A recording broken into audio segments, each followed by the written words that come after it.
Well, hello everybody, it's Dr. Carmen Bryant. This is Car Chronicles. You guys ready? You guys ready? Let's do this.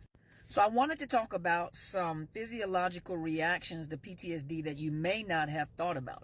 Now, some of you may know, some of you may not have thought about it. And for some, you're like, oh, this is why I'm going through what I'm going through, whether physiologically or psychologically. But let's talk about it for a minute, okay? Let's talk about it. So you guys hear about the overproduction of cortisol, right? When you are in that fight, flight, freeze mode, you know, especially in PTSD or complex PTSD. But you know that for some people, they didn't realize that cortisol is a hormone that helps convert proteins into energy, helps you be more revived when you wake up in the morning, right? So the cortisol hormone is the hormone that helps convert protein into energy. Cortisol helps keeps your blood sugar levels and your blood pressure in check. And it also helps to regulate your immune system. You didn't know that, did you? So when you are in a constant level of stress, and for those of you that have been in a situationship with a narcissist for a long period of time, or you are under constant stress, which you are under constant high levels of stress, cortisone helps to shut down the immune system and the reproduction system in order to focus all that attention or all that energy on survival and dealing with the stress. So under high levels of stress, especially constant high levels of stress, you know that your immune system and your reproductive system is affected.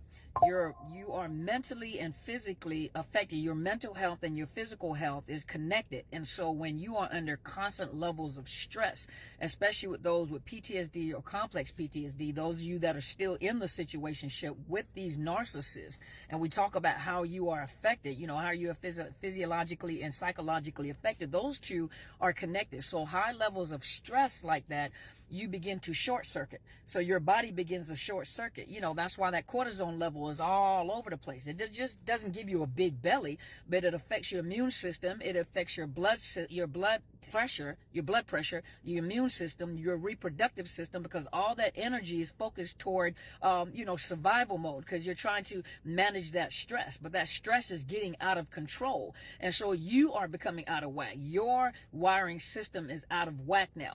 Another fact is that when you are under these levels of stress, you know, and your body is trying to regulate itself, it's trying to save itself. Did you know that you also, the water is drawn out of your skin?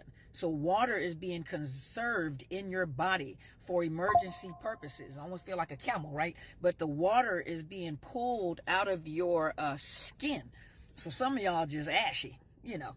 But I know it sounds funny, but the water is being pulled from your skin, so you start having issues like dry skin, eczema, acne, but you have a serious issue with dry skin.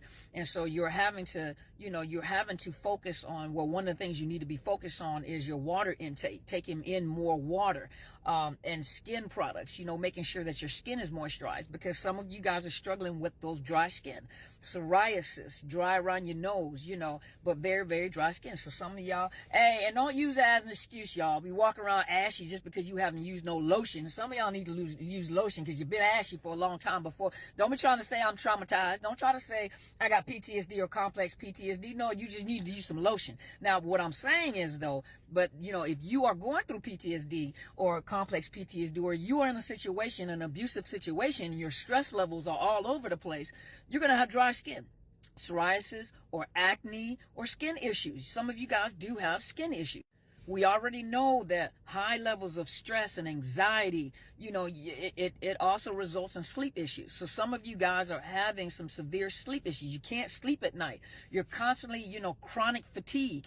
And with chronic fatigue and inability to sleep because the anxiety levels is all, your mind is going into overdrive. You can't go to sleep. You can't get into REM sleep, and you're dealing with that chronic fatigue. Not only are you dealing with chronic fatigue, your body, you start having muscle aches and body pain. And some of you guys that are dealing with fibromyalgia, you got the inflammation levels are very high. So you're having inflammatory issues in your body, neurological issues in your body. Your body never rest. Your body is like a car. You got to turn the car off and you hear all the clicks and cracks, and you hear the car trying to calm itself down, or it's starting to, not warm up, but warm down, cool down. There we go, cool down.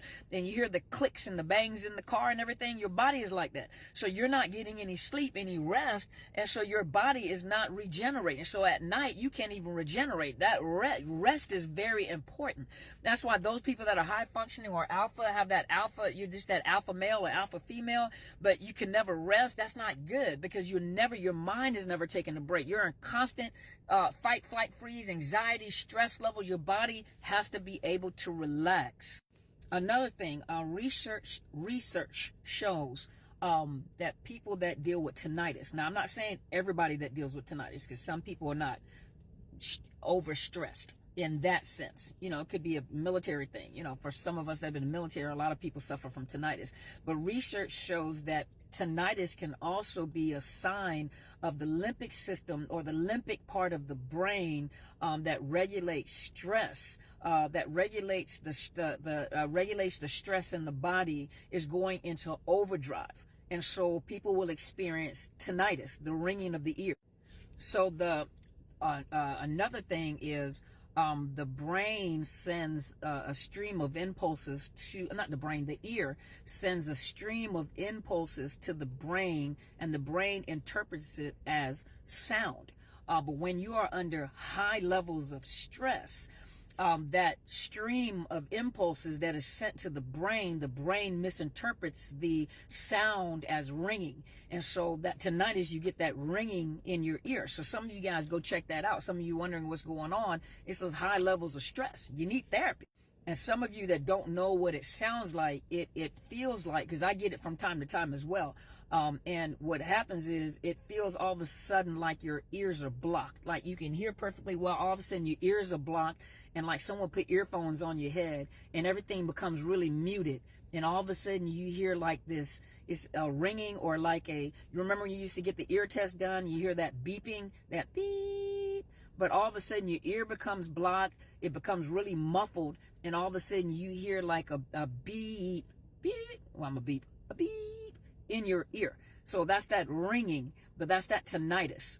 Another thing with high cortisone level, when you're overstressed like that, it increases your appetite. So it's excessive eating, excessive cravings for sugar or fatty foods, and you'll notice you're gaining weight. And some of you can look back in the pictures. I look back at some of my own pictures, and I wasn't just fat, I was bloated. I was like swollen. And so it wasn't even a normal fat look. It was a swollen look.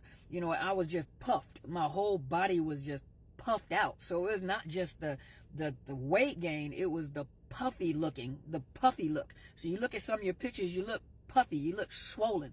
Now, like I said, y'all don't go over here talking about, I ain't fat, I'm just puffy. I'm just puffy. Some of you guys need to push away, but some of you need to go talk to a nutritionist and a therapist, because some of that are trauma responses. Those are physiological trauma responses. The thing with excessive buildup of, or excessive cortisol, that because of the stress, that excessive cortisol can cause digestive problems. You guys know digestive problems.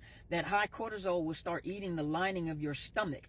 Some of you are experiencing acid reflux. Some of you are dealing with excessive bloating. That's from the big belly. The bloating, gas, but digestive issues, irritable bowel syndrome, So all these things are affecting you physiologically, and is affecting your digestive system as well.